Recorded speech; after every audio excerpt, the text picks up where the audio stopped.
पहला प्रश्न है, निम्नलिखित में से कौन सी एक गैस रंगहीन एवं गंधहीन नहीं है। मतलब कहने का ये मतलब है कि कौन सी ऐसी गैस है जो रंगीन है और गंध उत्पन्न करती है। तो आपका ऑप्शन है nitrogen, option B chlorine, option C hydrogen, option D oxygen. तो इसमें जो क्लोरीन गैस है वो एक हल्के पीले रंग और हरे रंग की हवा से हल्की प्राकृतिक गैस है जो एक निश्चित दाब और ताप पर द्रव अवस्था में बदल जाती है। तो आपका सही आंसर है क्लोरीन गैस। बची बाकी गैस, तो ऑक्सीजन से रिलेटेड एक क्वेश्चन ये बनता है कि इसकी खोज किसने की थी।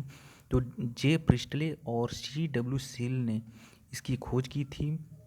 हाइड्रोजन गैस की खोज 1766 में हेनरी केवेंडिश ने की थी। और नाइट्रोजन गैस जो सबसे अधिक अपने वातावरण में विद्यमान है, इसकी खोज डेनियल रदरफोर्ड ने की थी। बढ़ते हैं अगले क्वेश्चन की तरफ। A body in motion essentially acquires, कोई भी वस्तु गति अवस्था में है तो उसको किस चीज़ की आवश्यकता होती है। ऑप्शन ए है kinetic energy, option B potential energy, option C mechanical energy, option D heat energy. तो आपका सही आंसर है काइनेटिक एनर्जी।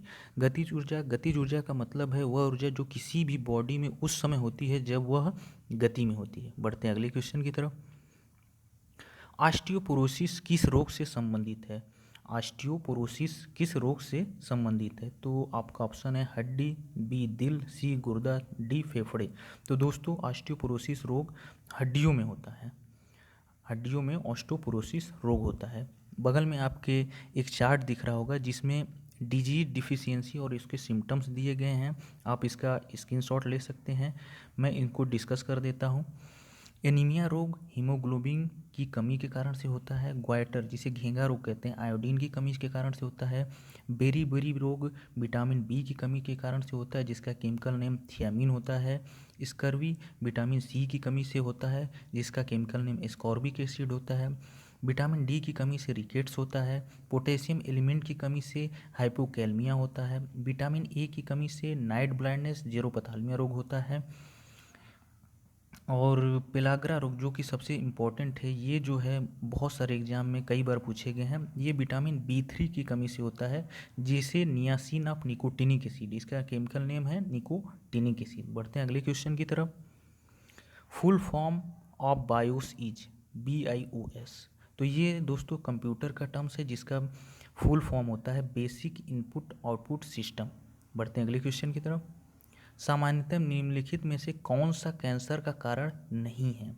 पर्यावरणीय कारक, आनुवंशिक उत्परिवर्तन, आनुवंशिक संशोधन, ट्रांसमिशन। तो दोस्तों ट्रांसमिशन जो है कैंसर का कारण नहीं होता है। ये पर्यावरणीय, आनुवंशिकी और आनुवंशिकी संशोधन के कारण होता है कैंसर। तो इससे क्वेश्चन ये बनता है कि नेशनल कैंसर इंस्टीट्यूट कहाँ अवस्थित है, कहाँ पे स्थित है। तो ये दोस्तों हरियाणा राज्य में स्थित है। बढ़ते हैं अगले क्वेश्चन की तरह। निम्नलिखित में से कौन सा एक गैस ग्रीन हाउस नहीं है। Option A ozone, B nitrous oxide, C जलवाष्प, डी हाइड्रोजन। तो दोस्तों हाइड्रोजन जो है ग्रीन हाउस गैस नहीं है। तो जो आपके ग्रीन हाउस गैसेस हैं वो क्या है, carbon dioxide, nitrous oxide, methane, chlorofluorocarbon, वाष्प और ओजोन। ये सारी जो हैं ग्रीन हाउस गैसेस हैं।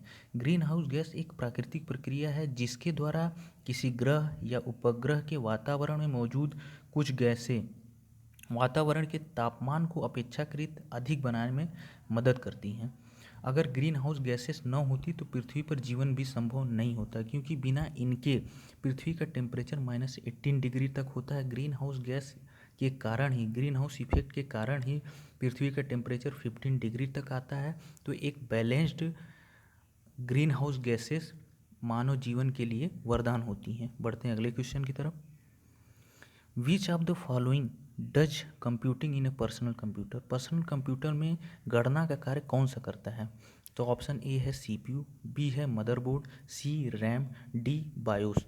तो आपका जो CPU होता है वही कंप्यूटिंग का कार्य करता है। CPU का फुल फॉर्म है सेंट्रल प्रोसेसिंग यूनिट। दोस्तों बगल में कुछ टर्म्स दिए गए हैं जिसके फुल फॉर्म इस प्रकार है, जैसे RAM, RAM random access memory, जो कि वोलाटाइल होता है, अनस्टेबल होता है। दूसरा है ROM, read only memory, non volatile होता है, ये स्टेबल होता है। तीसरा है CD जिसे बोलते हैं compact disc, DVD digital versatile disc, CRT cathode ray tube, CPU central processing unit. बढ़ते हैं अगले क्वेश्चन की तरफ। The pressure inside the cabin of aircraft flying at an altitude is. जब कोई भी एयरक्राफ्ट ऊंचाई पे उड़ता है तो केबिन के अंदर का दाब वातावरणीय दाब की तुलना में क्या होता है? ऑप्शन ए है the same as that outside, B है less than that outside, C है more than that outside, D है normal atmospheric pressure at sea level. तो आपका दोस्तों जो अंदर केबिन के अंदर का दाब जो होता है वो बाहर के दाब से अपेक्षाकृत ज़्यादा होता है। बढ़ते हैं अगले क्वेश्चन की तरफ। निम्नलिखित एजेंटों में से कौन सा पेयजल की शुद्धिकरण शोधन के लिए आवश्यक है, अच्छा है? Catalytic agent, reducing agent, sterilizing agent, oxidizing agent. तो दोस्तों ऑक्सीडाइजिंग एजेंट जो होते हैं पेयजल के शुद्धिकरण के लिए आवश्यक होते हैं। इसके कुछ उदाहरण हैं जैसे क्लोरीन, ब्लीचिंग पाउडर। क्लोरीन को हम